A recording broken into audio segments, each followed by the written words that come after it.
Coming up on Theater Talk. What does it matter about your life? If you have a gift, you have a gift. Right.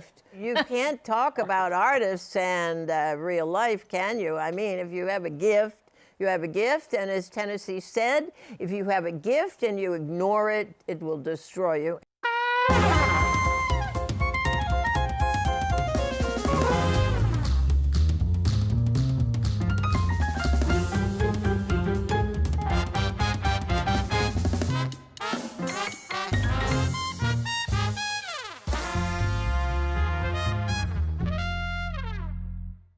From New York City, this is Theater Talk.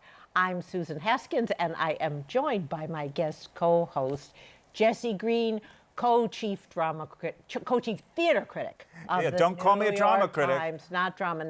Now, Jesse, I just want to tell you, I was reading this fantastic memoir, The Men in My Life, by the noted biographer and writer Patricia Bosworth, and in it, there's a chapter about the Actors Studio, which absolutely is fascinating, along with the rest of the book. So then I met Patricia Bosworth, who was sitting right here. What a And coincidence. I said, Patricia. She was reading the book and you showed up. I said, Patricia, you have to come on Theater Talk and talk about your days at the Actors Studio. Do you know any friends of yours who are still from the Actors Studio? And she said, well, Estelle Parsons, who we adore, who's been on this show 3 or 4 times. Yes. And here she is back, Estelle Parsons, and we want you to tell us about your days together at the Actors Studio. I didn't know you then. No, you actually, didn't? no, we became friends actually. In the last 10 years, we really became very good friends. We were on the board. Yeah. But when we were very young, we did not know each other. I knew who she was. But no, you mentioned her in your book as one of the female She icons. mentioned me? Yes, with Anne Bancroft, Lee Grant. One of the great actresses. No, But I think this speaks Thank to some you. confusion for a lot of people Yes. about what the Actors Studio was. I think they think like it was like a drama school with 40 people who lived together, but it was really more of It was a workshop, a workshop laboratory. with people coming and going and trying things out. What would it be like to work there on any particular day? What would you go in to do?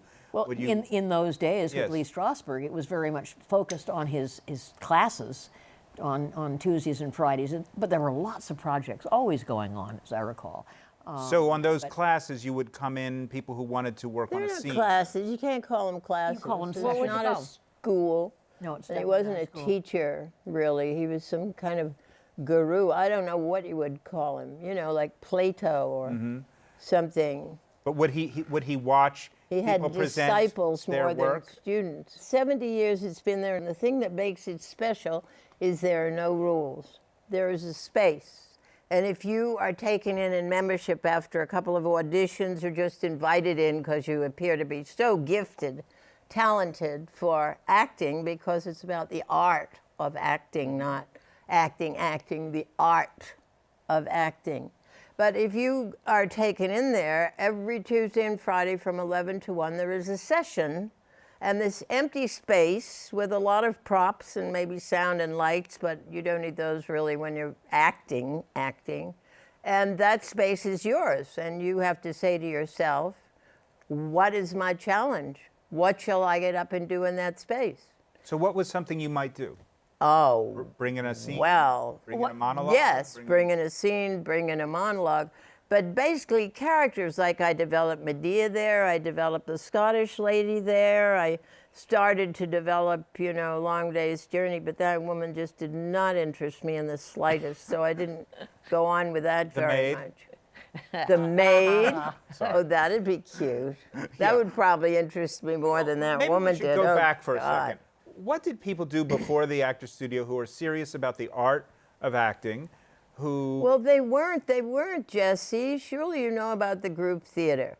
The group theater started by Harold Clurman, Lee Strasberg, and Cheryl Crawford because they were disgusted with the Catherine Cornells of the world, with the artificiality in the 30s, the artificiality of the American stage, which was like carbon copy or a little bit reduced version of the British theater. Surely you know that. It's your livelihood. I'm just But prompting anyway, you to say it. this is... But that's what happened. These people, they were with the Theatre Guild, they were working in New York, all of them, but they were restless and unhappy with the product. And can we say that the stage back in the day was sort of this declarative acting? Absolutely, Like yeah. Edwin Booth or... Yes. Wouldn't you say it was Kazan who helped to revolutionize acting, the craft and art of acting, with this kind of behavioral...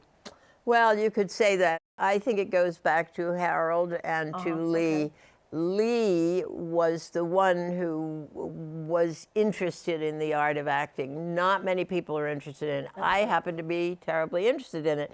I started acting when I was 7, and I didn't even understand why I loved to just sit at rehearsal and watch people do this thing. Right. But I discovered when I was about 70 that I'm interested in the art of acting, and that's why I spent all those years with Lee. So you I'm were a his commercial disciple. actress. I You mean, certainly are. I am, you know, all 5 and 10 senses outside of the studio. But for my real life, I'm interested in pondering what it's all about. So I think one of the misconceptions that people have is also that there was a kind of lesson plan of the method that was instructed to actors almost as if it were a classroom exercise as opposed to a kind of intellectual development. It's not intellectual, it's sensory. All right. So in your experience of attending sessions for years there, how would you describe for people who are new to the idea of the method and to the kinds of acting that were promulgated there, how would you describe it? What are the top qualities? Well, if you're gifted as an actor, when you go out in front of a group of people, your body already responds. Your body is already saying, okay, honey, I've given you this gift, and now you're out in front of people. What happens to you, your senses, that would be seeing, smelling, hearing, feeling, whatever. Everything becomes heightened and sensitized. And then the audience itself has, as a group, an energy. So you are up on stage there with your senses heightened, more sensitive than they usually are, and you have something you're supposed to be doing there. And so if you're talented, your instrument does it for you. Basically, you have to spend most of your life getting your thing, yourself, from getting in the way of your freedom. If you ever watch Yo-Yo Ma, he is so relaxed. His body, I mean, everything about him is relaxed, but his brain is full of this music he's going to play, and whatever that means. It all happens automatically if you have a great talent. So the training is for people who don't have a great talent. And what are you going to do with them? Right? Well, that brings us to Patricia. Oh, no. I'm going to edit that out. He's terrible.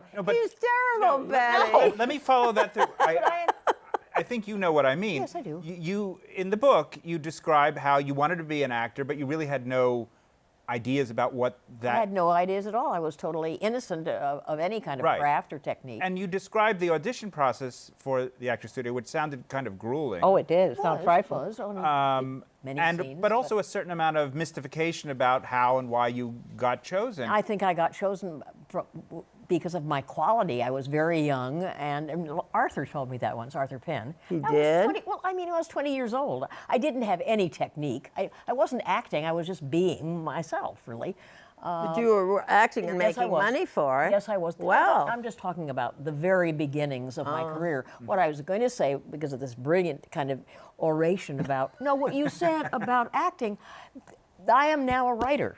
I learned about writing from acting. I learned how to develop my senses through this incredible method. I'm still curious about how it was taught, since it wasn't instructed in the format of a classroom. We had exercises. We had Yeah, sensory there's a whole- exercises, Right. There's a emotional whole- memory exercises. Stella's right. You've got to learn to be relaxed. You cannot be tense. Did they teach relaxation? Oh my technique? God! And- Absolutely, all the time. Yeah. And Started with Stanislavski and yoga. Well, say more about Stanislavski, if you would, how that fed into it. Well, Stanislavski was the one who started wondering if there wasn't a way to be totally involved in what you were doing rather than just saying the lines loud so everybody could hear you. You know, and a lot of technical things developed along with where we are now.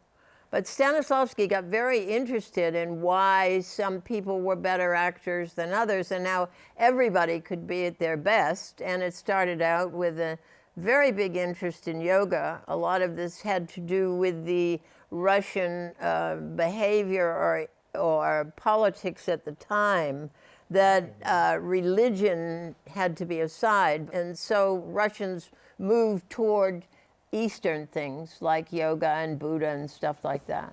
And it turned out that a lot of Stanislavski's method was about yoga. Without tension is what it means. That's what relaxation is. It doesn't mean relax and die, which is always what I thought it meant. You should really relax fully so you could die. But it isn't that. You just have to get rid of all the tension in your body everywhere you feel it, which is an almost impossible task. Very difficult. But the energy you already use to do that propels you right into acting. It may sound crazy, but it's true. You describe in your book here, sitting at the feet of Lee Strasberg as his disciples, listening to this guy pontificate, which from your description sounds kind of off-putting from my jaundiced contemporary eye. How did that help you to relax? Well, he had several methods of relaxing, but you would just get up. In the beginning, you would just get up and sit in a chair and attempt to relax. And then at some point, he'd say, well, you're relaxed, start an exercise. So then you start to do something sensory, like the first exercise is, what do you have for breakfast? So you're going to have a glass of orange juice, or you're going to have a cup of coffee. So, you know, relaxing the hands is very, very difficult. The tongue is the hardest thing to relax, because that's the first thing, of course, that has to get going if you're going to get milk to live when you get out of the womb. So the tongue is always very tense. But the hands are terrible. I mean, try to relax your hands. Just try it. Yeah, I'm clutching mine now. You know, We're everybody. all like this. Yeah. Oh, I'm like this all the time. But I think if I may mansplain for you. You may mansplain. The quality of relaxation seems to be paradoxical with the atmosphere of tension that you describe in the book. Thank you, Jesse. And particularly what reads to our modern eyes as a rather hostile environment for women. Now, maybe it didn't feel that way then, but you provide a lot of details that Yes, make there one was. gasp. There was, yes, but that's the way it was in the 50s. Well, I think those particular guys were, for want of a better word, kind of womanizers, you know. I think, and I don't think they were perhaps different from the world, where men and women should stay at home and do whatever women did. You know, they were the same way. I think men were artists. Look at Marlon Brando. Now we have Kim Stanley, who is as great an artist as Marlon Brando. She'd walk out on the stage and she'd sparkle. Right, but it sounds like she was very psychologically oppressed, Kim Stanley. for example. Oppressed? Yeah. What does it matter about your life? If you have a gift, you have a gift. All right. Look at Wagner. I mean, look at you. You can't talk about artists and real life, can you? I mean, if you have a gift, you have a gift. And as Tennessee said, if you have a gift and you ignore it, it will destroy you. And he's absolutely right. Very clearly stated, but do you agree?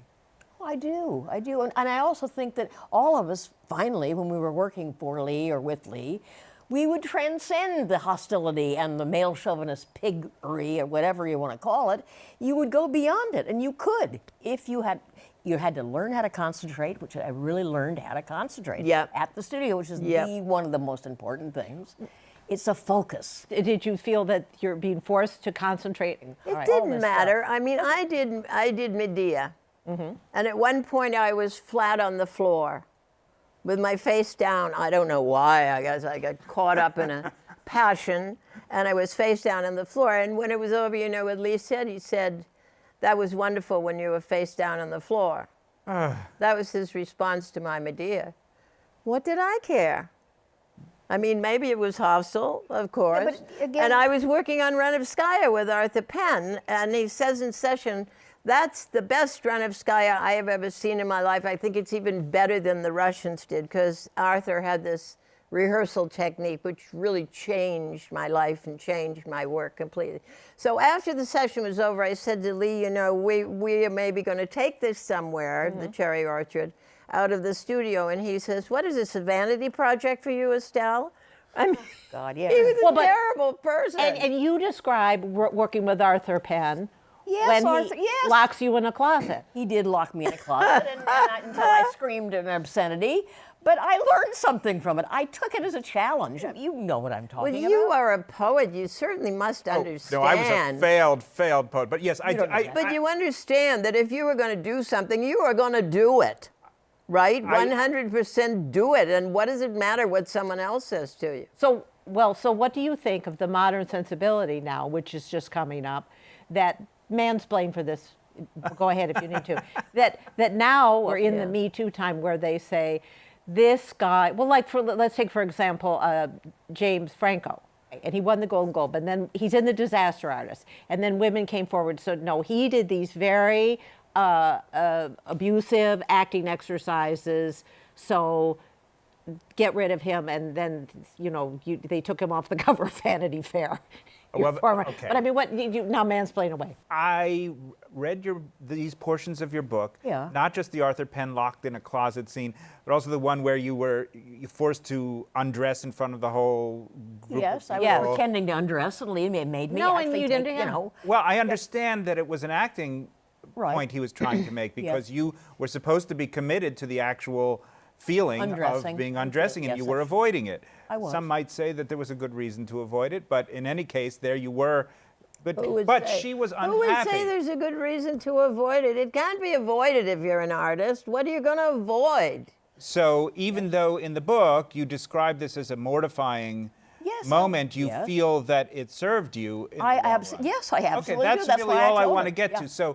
So that suggests that maybe, I mean, even though 90% of what went on, or at least that you described, would today be actionable legally, if not otherwise. What Better you're not avoiding, get into Estelle, that, Jesse. What you're avoiding is, I would say that you're avoiding men making you feel embarrassed to sort of get their rocks off in a certain sense. That you may be advancing you as an artist, but that you got the sense in your story that you were being made to undress really for the salacious pleasure of Lee Strasberg and not for really an artistic think purpose. it was both. You're I saying think- no. That's All right. not true. I think it was for an artistic reason. I mean, there's a reason why this empty space sits there for 70 years and has never been copied by anyone. Why? Because there are no rules. There is only a challenge to create. That's it. That's it. That's the whole thing. There's a challenge to create. Get up and try to create. Well, if you've got your clothes on, and you should have them off if you're going to be creative, then you've got to have them off. Every person is different. They've got a psychological makeup and something that has happened since they came out of the womb. And you have to claw all that away from you to get to the essential you, whether it's just bodily or in your mind or whatever. It's the art that counts. In that space, in another space, it's another story, and that's real life, So for which let me most ask of us you, have no Estelle, use anyway. Did you, and I don't want to make all of the Actors Studio about this one issue, it obviously isn't, but did you ever see anything happen in that sacred space that you felt did go too far and violated the, what was an appropriate amount? Who go too far? Lee go too far? Or? Anyone who was in power over the actors. No. Okay, so there we I go. mean, that's a minor person who's in power over other people in that way. That's not an ultimate use of power, do you think? But a lot of these tyrants who find themselves in position of power in the arts do use that power in these minor ways. And I'm just asking if you ever saw that happen. I never saw it happen with Lee Strasberg, but he was a genius. You know, when you start getting into very, very, very great people with great gifts or great minds, or geniuses, you don't have that problem. That's why it's very good to stick with those great people and forget all the others. So, Because Patty, you might get in trouble with the others. Ah, all right. Patty, The imitators. in the years after you began there at the Actors Studio, you did begin to get bigger and bigger opportunities as an actor. Yes, Reading the book, you get the sense that you rather assiduously applied what you had been learning. I did. To all of that. Tried to, yeah. And yet, at some point, you kind of switched your gears and changed over the factory to become a journalist. So, is there anything that carries over from even into that new field?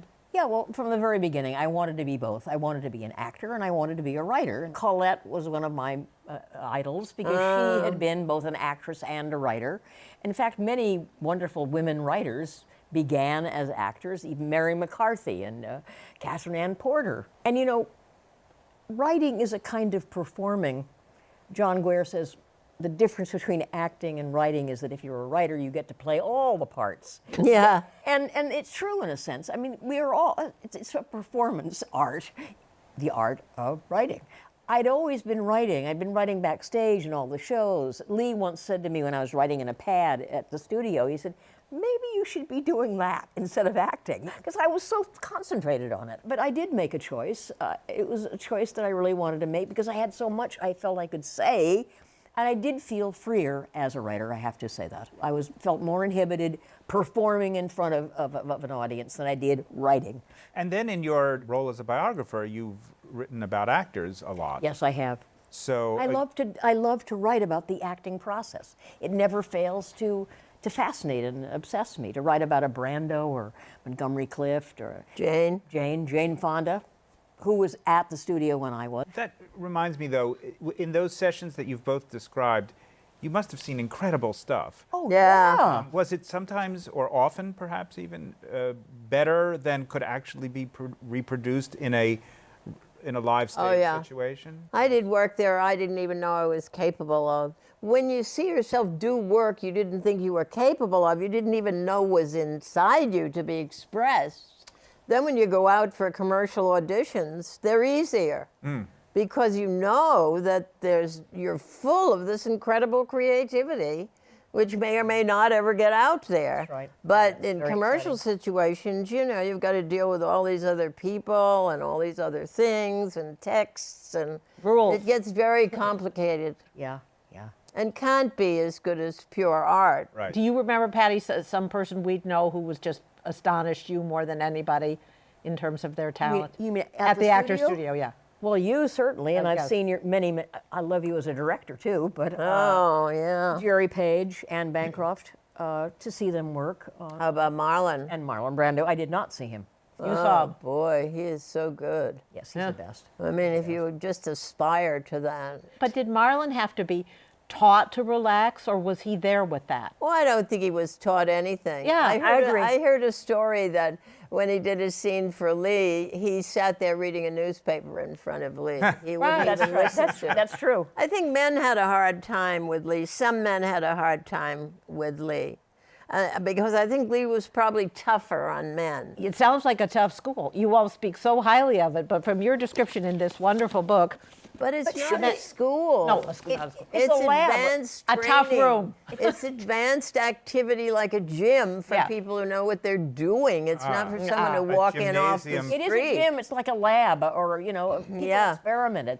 That's what we were all there to do, to work on projects that we couldn't work on outside Commercially, necessarily. yeah, That's what Kazan absolutely. wanted. He wanted to have a whole team of actors who spoke the same language. I Yep. remember he used to say Yep. that. And would you say he was successful in that overall? I mean, American acting was yeah. changed He dramatically by... revolutionized Changed. acting. He revolutionized it. And to sit in those sessions, even if you were a dentist like his brother or a lawyer like my husband, you came out of those sessions so inspired.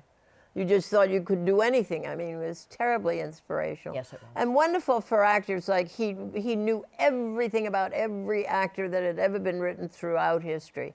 And it was very comforting for some of us whose work was erratic until we really got developed as artists. Because there was this actor in Germany, he was fond of telling this story, this actor in Germany who some nights was wonderful and some nights was terrible.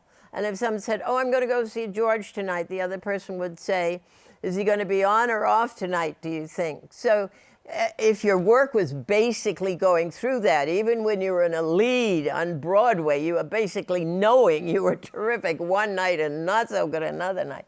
It gave you a lot of confidence, you know, and made you feel good that you weren't the only artist in the world who was constantly upset about pouring out the work. So Estelle Parsons, thank you so much. Rock at the Actors Studio. And, Yeah. And in the new Roseanne. But Yes, it's wonderful. I get to commit suicide out the window. No, spoiler Oh, it's very alert. funny. You'll love it. Spoiler Yeah. alert. And It's great.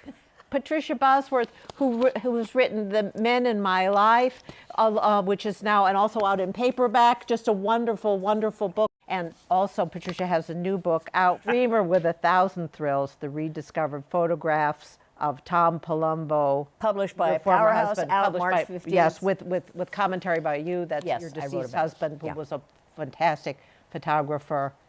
He was a Beautiful fashion book. photographer Fashion at Vogue and photographer. Bazaar, but also he became a director, and he was a member of the Actors Studio, one of Yeah. the two photographers, along with Bert Stern. Lee made them both members. Did you know? You knew that, of course. Yeah. Sort of bizarre, but Amazing. it Well, worked. Estelle Parsons, Patricia Bosworth, thank you so very much. Great. Thank you. It's been wonderful talking to you. Yeah.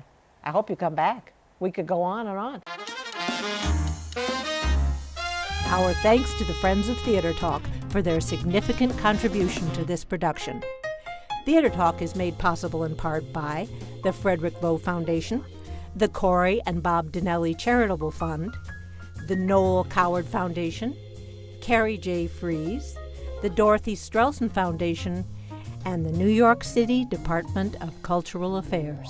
We welcome your questions or comments for Theatre Talk. Thank you